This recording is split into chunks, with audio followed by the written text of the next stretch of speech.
Okay, ಮುಂದಿನ ಸುದ್ದಿ ನೋಡ್ತಾ ಹೋಗೋಣ. ಸೈಫ್ ಅಲಿ ಖಾನ್ಗೆ 15,000 ಕೋಟಿ ಶಾಕ್ ಕೊಟ್ಟಿದೆ ಹೈಕೋರ್ಟ್. ಸೈಫ್ ಅಲಿ ಖಾನ್ ಕುಟುಂಬದ ಮಾಲೀಕತ್ವದ ಬಂಗಲೆ ಸರ್ಕಾರದ ಪಾಲಾಗಿದೆ.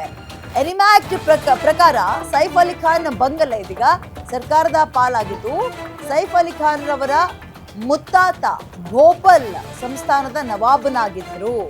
ಸೈಫ್ ತಾತ ಇಫ್ತಿಕಾರ್ ಅಲಿ ಖಾನ್ ಪಟೌಡಿ ಅವರ ಮಾವ ಹಮೀದುಲ್ಲಾ ಖಾನ್ ಅವರು.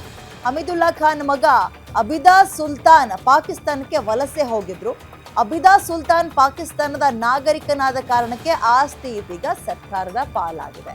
ಪಟೌಡಿಯನ್ನ ಮದುವೆಯಾಗಿದ್ದ ಅಬಿದಾ ಸುಲ್ತಾನ್ ಸೋದರಿ ಸಾಜಿದಾ ಅಣ್ಣ ಅಮಿದಾ ಇದೀಗ ಪಾಕಿಸ್ತಾನಕ್ಕೆ ಹೋಗಿ ತಂಗಿ ಸಾಜಿದಾ ಭಾರತದಲ್ಲೇ ಉಳ್ಕೊಂಡಿದ್ರು. ನವಾಬ್ ಕುಟುಂಬದ 3ನೇ ತಲೆಮಾರಿನ ನಂತರ ಆಸ್ತಿ ಸರ್ಕಾರದ ಪಾಲಾಗಿದೆ. ನಾವೇ ಉತ್ತರಾಧಿಕಾರಿ, ಆಸ್ತಿ ನಮಗೆ ಸೇರಬೇಕು ಅಂತ ಇದೀಗ ಸೈಫ್ ಕುಟುಂಬ ವಾದ ಕೂಡ ಮಾಡಿದ್ರು. ಪಟೌಡಿ ಕುಟುಂಬದ ವಾದವನ್ನ ಮಧ್ಯಪ್ರದೇಶದ ಹೈಕೋರ್ಟ್ ಇದೀಗ ತಳ್ಳಹಾಕಿದೆ. ಸೈಫ್ ಮತ್ತು ತಾಯಿ ಶರ್ಮಿಳಾ, ಸೋದರಿ ಸೋಹಾ ಸಬಾ ಅಲಿ ಖಾನ್ಗೆ ಇದೀಗ ಈ ವಿಚಾರದಲ್ಲಿ ಹಿನ್ನಡೆಯಾಗಿದೆ. ಆ ಬಂಗಲೆ ಸರ್ಕಾರದ ಪಾಲಾಗಿದೆ.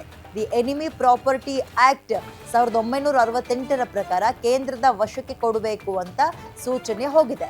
ಅಬಿದಾ ಪಾಕ್ಗೆ ಹೋಗಿದ್ದಕ್ಕೆ ಉತ್ತರಾಧಿಕಾರಿಯಾಗಿದ್ದ ಸಾಜಿದಾ ಮೊಮ್ಮಗ ಅದೇ ಇವರು ಸೈಫ್ ಉತ್ತರಾಧಿಕಾರಕ್ಕೆ ಎನಿಮಿ ಆಕ್ಟ್ ಪ್ರಕಾರ ಮಾನ್ಯತೆ ಇಲ್ಲ ಅಂತ ಹೈಕೋರ್ಟ್ ಹೇಳಿದೆ. ಈಗ ಅಷ್ಟು ಕೋಟಿ ಬೆಲೆ ಬಾಳುವ ಬಂಗಲೆ ಸರ್ಕಾರದ ಪಾಲಾಗಿದೆ.